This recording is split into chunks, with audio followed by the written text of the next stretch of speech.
So we're continuing with the story, Running on the Roof of the World by Jess Butterworth. Chapter 3, Flames. And if you remember from last time, the two friends had just got to the marketplace and they saw somebody on fire. So chapter 3, Flames. For a split second, I don't think it's real. The man stands, gripping a Tibetan flag over his head. Flames lick the corner of the fabric, and they curl as the red ink bleeds into the blue and yellow. He looks to the sky and shouts. My ears are ringing. The edges of my vision blur. The man on fire steps forward and flames cling to his body. He runs past Dodgy's camping shop, leaving a trail of thick smoke. His mouth is wide and roaring. The crowd draws back, and my mind begins working again. The man on fire races down the streets past the shop selling copper teapots. Flames swirl around him. The crowd fights to get out of the way, and fire rips through the flag above the man's head. The flag tears down the middle. The women next to me are watching, hands in front of their mouths. Why is no one doing anything? I whisper. I can't tear my eyes away. He stumbles and falls onto his hands and knees. The flag has burnt away altogether. In seconds, soldiers are all over the man on fire, smothering the flames under blankets. They shove the onlookers back, bundle him up, and steal him away into an army truck. The crowd is alive. He did it to himself. He doused himself in flames. I'm wedged between two men, and the weight crushes my chest. A hand grips my arm once again. It's Sam. Follow me, he says. I scramble forward, squinting through stinging eyes. In every breath, I taste burning. I reach the shops and lean on a basket of iron pots to steady myself. Barely stopping, I sprint up the tracks and fly past the rows of square stone houses with their flat roofs cut into the side of the mountain. Our front door is open, and I spot Mum in the kitchen. I dash past the house and climb the mountain, scrabbling at the jagged rock. I heave myself onto the flat ground, and the river gushes below. The back of my throat burns. Who was that person? Why did they set themselves on fire? In the distance, the late sunlight catches the twisted branches of the vulture tree. The twigs dissolve into flames. I blink. It's not real, surely.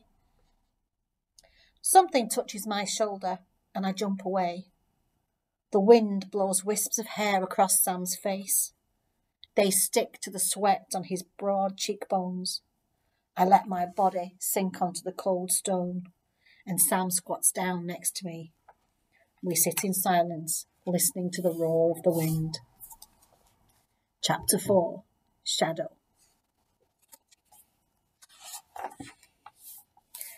We need to find your dad, says Sam. He'll know what to do. I nod in agreement. When we were younger, we thought the same thing so often that we pretended we could read each other's minds. Dad'll help the man on fire. He has to. I hear the thud of footsteps. Kalsang, our neighbour, rushes down the path. His coat is unbuttoned and flags behind him. Have you seen Tinley? He asks. Not since school, I say, brushing my hands together. The dirt sprinkles onto the ground. Kalsang scans the bridge. What about you? He asks Sam. Sam shakes his head apologetically. Kalsang hastens onwards, heading down towards the river, dodging the goats wandering across the path. As we hurry towards the houses, I scratch my hand on the wall of branches stacked at the side to stop the goats from straying. Ahead, smoke rises into the clear sky from the chimneys. Winter will be here soon. Another neighbour, Dolka, is hunched over a spindle in front of her house, spinning the yak's wool. A carved walking stick rests against the axle. Her long grey hair is parted neatly down the middle and swept up into a bun. She hears us and looks up. Get inside, Tashila, she says. There's a curfew tonight. The sun is setting behind the monastery on the slope opposite us. The rectangular rooms are etched into the grey mountain-like steps. At the top stands the temple. No one will be allowed to go out after dark.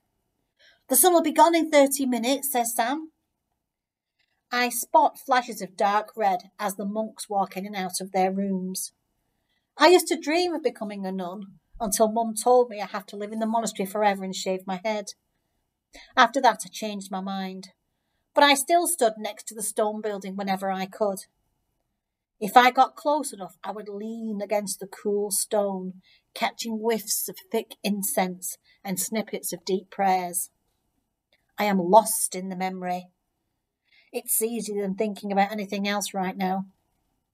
Tashila, says Dolka, you should listen to your elders. She bends over, reaches into the woven basket, and wraps a new piece of wool around her fingers. Sorry, I mumble, we're going now. There's movement at the bottom of the monastery. Rows of soldiers march up to the base and gather around the building like a shadow. My heart thumps. Not the monastery, says Dolka, letting the wool drop to the ground. Please, not them. Tash?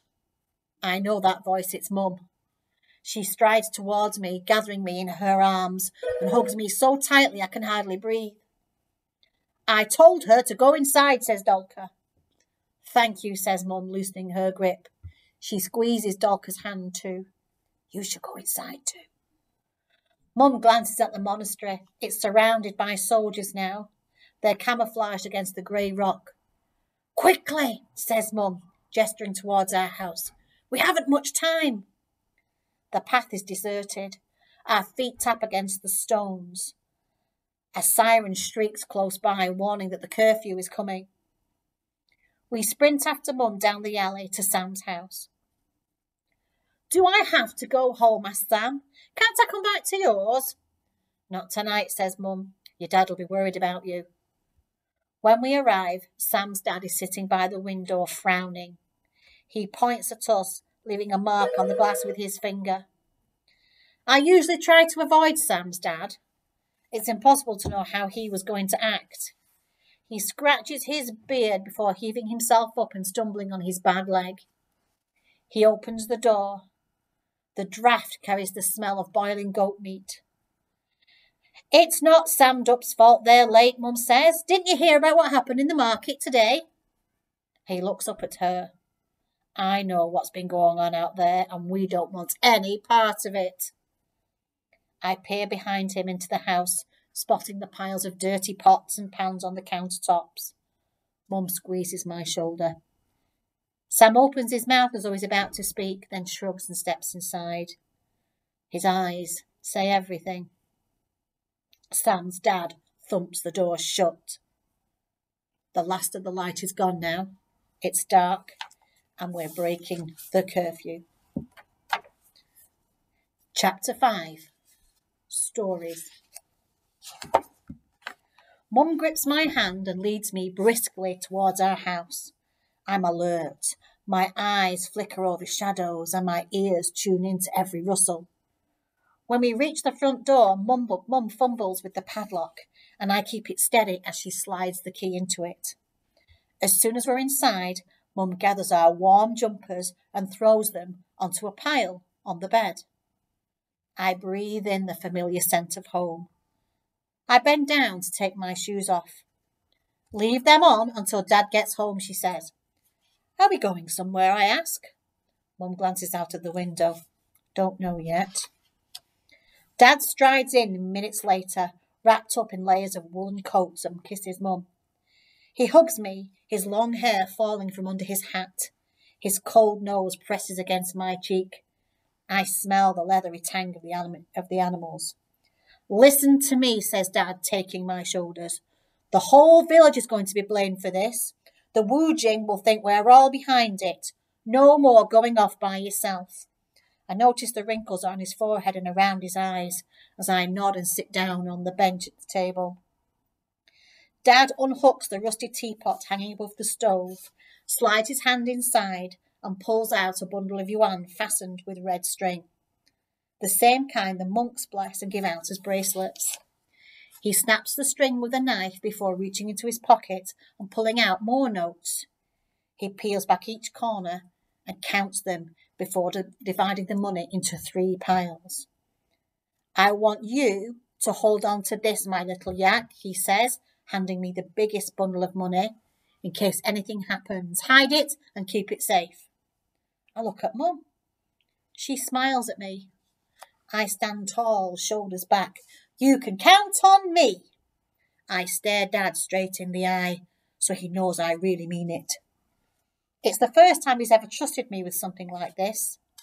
I fold the money in half and hide it inside my pocket. It's the most money I've ever held. Dad sighs, then draws me and Mum towards him, scooping us under his arms. The fur from his coat is warm and soft, and I lean my head against it and close my eyes. The man on fire glares back at me, surrounded by bright orange, and he's screaming. What do we do? Whispers Mum. We carry on like normal, replies Dad, squeezing us before letting us go. Try not to draw attention to ourselves. I nod slowly, but stay rooted to the bench, grappling with Dad's words. Dad drags his desk to the window and sits looking out. Turn the lights off, he says. You should eat something. In a minute, he says. I need to write first. By day, Dad works the local newspaper. By night, he writes letters for the secret resistance, and leaflets too. Mum lights a butter candle off the fire and places it on his desk. The smoke stings my nostrils. The room flickers, the flames reflecting in the tiny glass windows that keep out the drafts. Shadows dance on the wooden ceiling beams that Mum painted with swirling pictures of clouds and dragons and snow lions. Eat, says Mum, passing me a plate of mutton. My favourite. I dip one in the red chilli sauce and bite into the dough. The juice spills down my fingers. Will the man be all right? I ask quietly. He's in hospital, says Mum. Who was he? It's Mr. Tenzin, she replies, the tailor. Why did he do it? I ask, mating patterns on my plate with the momo and the sauce. Mum is silent next to me. He wants change, says Dad from his desk. He wants to tell the world how bad it is here. Enough, says Mum. She pulls another candle out of the drawer and lights it from the fire. This candle is burning for him, she says. Throughout dinner, there's nothing to mask my thoughts. I hear every chew of meat and scrape of chopsticks against plates. Can't you hum? I ask Mum. It's not a night for humming, she replies. I stand and run my fingers over the spines of my favourite books. Well, can you tell me a story? I said, like you used to. She clears the plates and sits next to me by the fire. Her face is lit by the flames. Long ago, your grandfather was a nomad, she says. He'd roam the grasslands with his yaks, churning buttermilk and collecting wildflowers. Back then, the land was filled with spruce trees and colourful prayer flags hung between them, fluttering in the wind. Herds of wild deer grazed the grasses and the birds filled the blue skies. Dad reached for Mum's hand and she smiles. What changed? I asked, twisting my turquoise ring around my finger. Mum passes me a yak's wool blanket and I cuddle up to it. There's never a good time for that story, she says. Mum leans forward. One day, the Chinese army invaded and herded the nomads in a way that they would never even do to their own animals. They forced them off the land. They ripped up the ground and dug deep into the earth to mine, scarring the landscape. The deer leapt away and the birds and the butterflies flew off. Mum rearranges the wool braided into her hair. Maybe that's enough, says Dad. I can't take my eyes off the fire. With every flick, my skin crawls. There's a tap at the door. Dad glances at us. His forehead creases. Mum grabs my hand. There's another tap. Get back, Dad says. He stands, knocking his chair over. It scrapes against the floor. In Chapter 6, next time.